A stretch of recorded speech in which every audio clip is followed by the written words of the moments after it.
Syedaralun, anggota DPRD Tanjung Balai, Sumatera Utara, Mukmin Mulyadi, yang terseret ke dalam kasus 2000 pil ekstasi, diminta menyerahkan diri.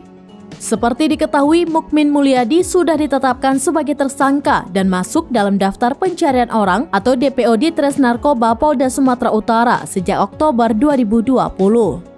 Dilansir dari Tribunnews.com, Kabid Humas Polda Sumatera Utara, Kombes Hadi Wahyudi mengatakan sejauh ini belum merencanakan untuk menjemput paksa terhadap Mukmin. Namun dalam kasus ini, penyidik masih memanggil ulang Mukmin lantaran pihaknya mangkir dalam pemeriksaan dengan alasan sakit.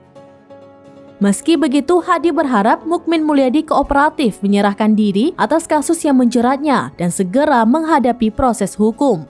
Diketahui sosok Mukmin Mulyadi yang merupakan kader PKB baru saja dilantik menjadi anggota DPRD Kota Tanjung Balai. Kala itu Mukmin menggantikan temannya Naryadi alias Nanang dalam proses pergantian antar waktu atau PAW pada Rabu 29 Maret 2023. Namun belum lama dilantik, rupanya Mukmin merupakan orang yang masuk DPO pada Oktober 2020. Pihaknya terjerat dalam kasus narkotika 2000 pil ekstasi bersama dua orang lainnya, yakni Ahmad Dairobi dan Gimin Simatupang.